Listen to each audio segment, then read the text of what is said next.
গোলাঘাটত চূড়ান্ত অসভ্যালী যুৱ কংগ্ৰেছীৰ গোলাঘাটৰ ৰাজনীতিৰ ইতিহাসত ৰৈ গ'ল কলংকৃত অধ্যায়।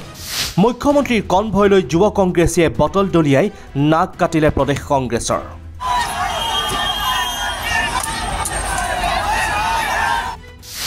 ঘটনাৰে জড়িত 5 কংগ্ৰেছীক আটক। সোমবাৰে উন্নয়নৰ বাৰ্তালৈ গোলাঘাট জিলালৈ গৈছিল মুখ্যমন্ত্ৰী ডক্টৰ হিমন্ত বিশ্ব শৰ্মা। মুখ্যমন্ত্ৰীৰ এই ভ্ৰমণচোৱাত গোলাঘাট জিলাৰ কংগ্ৰেছৰ উদ্যোগত প্ৰতিবাদী কাৰ্যসূচী ৰূপায়ণ কৰা হৈছিল। প্ৰতিবাদী কাৰ্যসূচীত চূড়ান্ত অসভ্যালী কৰিলে গোলাঘাট যুৱ কংগ্ৰেছীয়ে। কলা পতাকা দেখুৱাই প্ৰতিবাদ কৰাৰ উপৰিও মুখ্যমন্ত্ৰী কনভয়ৰ বাহনলৈ নিক্ষেপ কৰিলে বটল।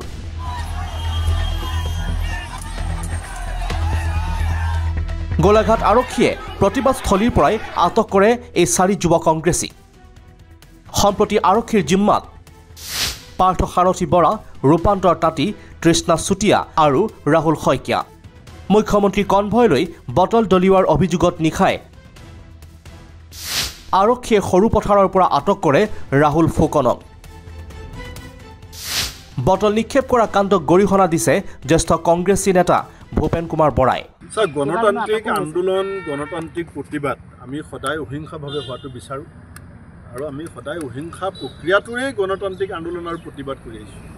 আৰু প্ৰতিবাদৰ ভাষা হ'ব লাগে আমাৰ শক্তিশালী কণ্ঠ আৰু কলম। এইটো বটল দলিওৱা কথা আমি তীব্ৰ ভাষাৰে গৰিহণা দিছোঁ আৰু যোনেই নকৰক এইটো বেয়া কাম কৰিছে, এইটো বেয়া বুলি ক'বই লাগিব। কংগ্ৰেছ দলৰ একাংশ নেতাকৰ্মীৰ এনে মানসিকতা নিশ্চিতভাৱে দলটোৰ বাবে নেতিবাচক। এইপিনে গোলাঘাটৰ যুৱ কংগ্ৰেছীৰ কাণ্ডক লৈ চুঙা চাই খোপা মুখ্যমন্ত্ৰী। কংগ্ৰেছে যদি মোক প্ৰতিবাদ নকৰে তেওঁলোকৰ কেনেকৈ চলিব? তেওঁলোকৰতো খানা চলিব লাগিব না। মই এজন বিজেপিৰ নেতা, যদি 12-13 জন ল'ৰাই কংগ্ৰেছৰ মোক আপত্তি নকৰে তেওঁলোকে গুৱাহাটীত কি উত্তৰ দিব? গতিকে যিসকল কংগ্ৰেছৰ ল'ৰাই ইমান গৰমতো আহি কষ্ট কৰিছে তেওঁলোককতো সমবেদনাই জনোৱা ভাল, তেওঁলোকক ধন্যবাদহে দিব লাগে। ইয়াত বেয়া পাবলগীয়া কি আছে? বটলো দলিয়া মোৰ গাত লাগিলে আৰু ভাল আছিল। কংগ্ৰেছৰ একাংশ নেতাকৰ্মীৰ মাজত নিয়মানুবৰ্তিতা সংস্কাৰ অনাটো যেন এতিয়া হৈ পৰিছে জৰুৰী। কংগ্ৰেছৰ অগণতান্ত্ৰিক প্ৰতিবাদৰ পাছতে মঙলবাৰে বিজেপিৰ প্ৰতিবাদ।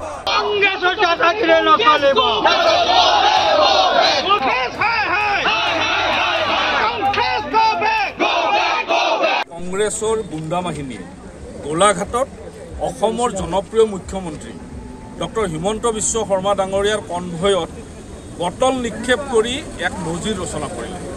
অতি বৰ্বৰভাৱে এটা কংগ্ৰেছৰ জিলাৰ কাৰ্যালয়ৰ পৰা যি বটল নিক্ষেপ কৰিছে, ই ভাৰতীয় ৰাজনীতিৰ কাৰণে এটা কুদিন, এটা বেয়া দিন হিচাপে চিহ্নিত হৈ ৰ'ব।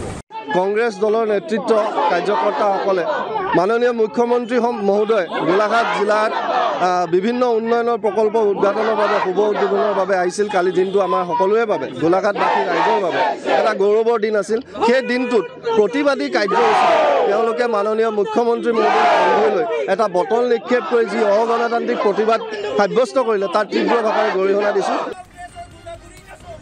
News desk report, India today north east Assam. Congress হাই হাই, কংগ্ৰেছ হাই হাই, কংগ্ৰেছৰ দাদাগিৰি নচলিব, কংগ্ৰেছৰ দাদাগিৰি নচলিব। কংগ্ৰেছ গো বেক, কংগ্ৰেছ লে